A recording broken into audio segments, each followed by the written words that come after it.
আসসালামু আলাইকুম, আশা করি আপনারা সবাই অনেক ভালো আছেন। আজকের এই ভিডিওতে Xiaomi Redmi Note 11 সিরিজের যে ফোনগুলো আজকে লঞ্চ হয়েছে সেই ফোনের ব্যাপারে কথা বলবো, বাট তার আগে কয়েকটা ইম্পর্টেন্ট নিউজ রয়েছে যেগুলো না শেয়ার করলে আসলে ভুল হয়ে যাবে, তাই সেই নিউজগুলো আগে শেয়ার করে দেন আমরা চলে যাবো Redmi Note 11 সিরিজের ব্যাপারে কথা বলার জন্য। যাই হোক, আমাদের আজকের দিনে ফার্স্ট যে নিউজটা রয়েছে সেটা হলো Samsung Galaxy S22 সিরিজের ফোন। আপনারা সবাই জানেন যে অনেকদিন ধরে আসবে বলতেছিল, ফেব্রুয়ারিতে আসবে। অবশেষে তারা ডেট ডিক্লেয়ার করলো, ফেব্রুয়ারি মাসের 9 তারিখে গ্লোবালি পৃথিবীর প্রায় সব দেশেই Samsung Galaxy S22 সিরিজের ফোনগুলো লঞ্চ হবে এবং এখানে সম্ভবত Samsung Galaxy S22, S22 Plus এবং S22 Ultra এই তিনটা ফোন লঞ্চ হওয়ার পসিবিলিটিস রয়েছে। দেন আমাদের আজকের দিনে সেকেন্ড টেক নিউজটা হলো, আপনারা সবাই জানেন যে Realme GT2 Pro heavy mid range price আর কি 40-50 হাজার টাকার মধ্যে কিন্তু রিসেন্টলি বেশ কিছু দেশে লঞ্চ হয়েছে। বাট Realme প্ল্যান করতেছে যে তারা ইউএসএ মার্কেটে চলে যাবে এই ফোনটা নিয়ে এবং সেখানে তারা আরও হাই প্রাইসে সেল করার প্ল্যান করতেছে। দেখা যাক তারা এখন কি করতে পারে। তবে এটা Realmeর জন্য ফার্স্ট টাইম অ্যাটেম্প্ট যে ইউএসএ মার্কেটে তারা বেশ প্রিমিয়াম লেভেলের প্রাইসে Realme GT2 Pro মোবাইলটা সেল করা ট্রাই করবে। এবং ইনফিনিক্সের মোবাইলের ব্যাপারে আমরা একটা ছোট্ট লিক্স পেয়েছি, সেটা হলো ইনফিনিক্স একটা ফোন নিয়ে কাজ করতেছে যাতে Dimensity 900 প্রসেসরের পাশাপাশি 120 রিফ্রেশ রেট রয়েছে এবং তার পাশাপাশি স্পেশাল ক্যামেরা রয়েছে। বাট এক্স্যাক্টলি কোন ক্যামেরা সেন্সরটা সেই মোবাইল ইউজ করেছে সেটা আমরা জানতে পারিনি, বা কত মেগাপিক্সেলের ক্যামেরা সেটাও এখন পর্যন্ত জানতে পারিনি। বাট খুবই সুন আমরা যখন এই মোবাইলটির ব্যাপারে ইনফরমেশন পেয়ে যাবো সেটা আপনাদের সাথে শেয়ার করব। এবার চলে আসি আমাদের আজকের ভিডিওর মেইন পর্ব, সেটা হলো Redmi Note 11 সিরিজ আমাদের জন্য কি নিয়ে আসলো। এটা কি আমাদেরকে ধোকা দিল না আমাদের জন্য একটা কি বলে কল্যাণ বয়ে আনলো, এটা নিয়ে কথা বলবো। বাট সেই বিষয়ে কথা বলার আগে প্রথমে জেনে নিই যে 4টা মোবাইল লঞ্চ হয়েছে, সেই 4টা মোবাইলের কনফিগারেশনে কি রয়েছে।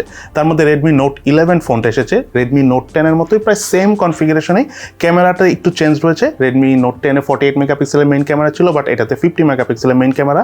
এছাড়া প্রসেসরটা ছিল Redmi Note 10 এ স্ন্যাপড্রাগনের 678 প্রসেসর, যেটা 11 ন্যানোমিটার বেসড প্রসেসর ছিল, কিন্তু Redmi Note 11 এ হলো 680 প্রসেসর স্ন্যাপড্রাগনের, যেটা হলো 6 nanometre based. That means Redmi Note 10 এর থেকে Redmi Note 11 এর চার্জ ব্যাকআপটা হতে পারে আমরা বেশ ভালো পাবো। প্রাইসও Redmi Note 10 এবং Redmi Note 11 প্রায় সেম। আরেকটা বিষয় রয়েছে, সেটা হলো Redmi Note 11 এর যে ডিসপ্লেটা রয়েছে এটাতে 90 হার্জ রিফ্রেশ রেট রয়েছে আর ডিসপ্লে ব্রাইটনেসটা আগের থেকে একটু ভালো। এছাড়া ব্যাটারি সব কিছু এভরিথিং সেম, অ্যামোলেড প্যানেল যা আছে এভরিথিং সেম।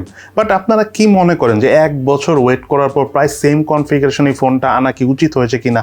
তবে এই বিষয় নিয়ে আমি কথা বলবো, তার আগে আরেকটা ফোনের ব্যাপারেও কথা বলি, সেটা হলো Redmi Note 11S। একদম প্রায় সেম কনফিগারেশনই Redmi Note 11 এর মতোই, কিন্তু Redmi Note 11S এর মেইন ক্যামেরাটা হলো 108 মেগাপিক্সেলের আর প্রসেসরটা হলো MediaTek Helio G96 প্রসেসর। তো যেটা আমি বলতে চাচ্ছিলাম যে আগের মতোই Redmi Note 10S এর কথা যদি থিঙ্ক করেন, সেটাও কিন্তু Dimensity না, MediaTek এর Helio G95 দিয়ে এসেছিল আর এটা হলো G96 দিয়ে। সো প্রায় সিমিলার কনফিগারেশনই কিন্তু যদি Redmi Note 10S এর সাথে কম্পেয়ার করি। এর পাশাপাশি যেটা Redmi Note 11 Pro মোবাইলটা বের হয়েছে সেটা কিন্তু Redmi Note 11S যে ফোনটা রয়েছে একদম হুবহু সেম কনফিগারেশন। আর আপনারা কনফার্ম থাকেন যে এই দুটো ফোন সব দেশে অ্যাভেলেবেল হবে না, দুটার মধ্যে যে কোনো একটা ফোন অ্যাভেলেবেল হবে। হয় বাংলাদেশ মার্কেটে Redmi Note 11S আসবে অথবা Redmi Note 11 Pro 4Gটা আসবে। কিন্তু Redmi Note 11 Pro 5G যেটা, সেটাতে একটু চেঞ্জ রয়েছে, সেটা হলো স্ন্যাপড্রাগনের 695 প্রসেসর দিয়ে এসেছে এবং আমরা শুনতে পাচ্ছি যে এই প্রসেসরটা কিন্তু খুবই স্ট্রং একটা প্রসেসর। যেই বিষয়টা আপনাদের সাথে আমি মূলত শেয়ার করতে চাচ্ছি, ফোনের কিন্তু খুব বেশি চেঞ্জ আমরা দেখতেছি না। সত্যি কথা বলতে Redmi Note 10 গত বছরও Redmi Note 10 Pro থেকে প্রাইস বিবেচনায় যদি আপনার সব কিছু মিলে থিঙ্ক করেন তাহলে ভালো ফোন ছিল, বিকজ Redmi Note 10 এর থেকে Redmi Note 10 Proতে অনেক বেশি অপটিমাইজেশন বাগস ইস্যুস ছিল, বাট Redmi Note 10 এ কিন্তু অতটা ছিল না, আবার প্রাইসও কম ছিল এবং মার্কেট আউট হয়ে গিয়েছিল দেখে মানুষ কিনতে পায়নি। সো বিষয়টা হয়েছে কি, আমরা ফার্স্টে যখন এই কনফিগারেশনটা দেখেছি যে Redmi এই ধরনের কনফিগারেশনে এই টাইপের প্রাইসে আসতেছে, তখন প্রথমে অনেক খারাপ লাগছে যে Redmi এটা কী কাজ করলো। Xiaomi এতদিন ওয়েট করার পর এত জল্পনা কল্পনার অবসান ঘটিয়ে এটা কী করলো।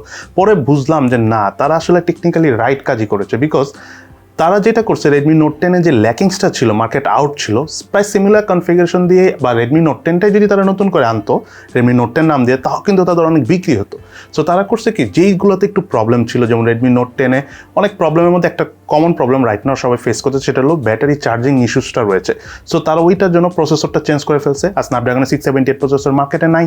দ্যাটস ওয়াই তারা কিন্তু Redmi Note 10 প্রোডাকশনও বন্ধ রাখছিল। সো তারা করছে কি, নতুন একটা প্রসেসর এনে জাস্ট ওই জায়গাটা চেঞ্জ করে ফোনটা নিয়ে আসছে। ডিসপ্লে তো দাম কমে গেছে, 1 বছর হয়েছে, টেকনোলজির দাম কমতে থাকে না নতুন টেকনোলজি আসলে। দ্যাটস ওয়াই জাস্ট রিফ্রেশ রেটটা ওখানে বাড়িয়েছে আর বাদ বাকি সব কিছু দিয়েই কিন্তু Redmi Note 11 ফোনটা এনেছে। আমি মনে করি এটা একটা চালাকি পদক্ষেপ নিয়েছে, বিকজ যেই প্রাইস রেঞ্জ এই ফোনগুলো লঞ্চ করা হয়েছে, specially Redmi Note 11 Pro 5G স্ন্যাপড্রাগনের 695 processor দিয়ে লঞ্চ করার হয়েছে সেই প্রাইসের আশেপাশের প্রাইসে যদি বাংলাদেশ মার্কেটে আসে তাহলে রিয়েলমি 9 প্রো প্রাইস সিমিলার কনফিগারেশনে আসবে বলে আমরা জানি।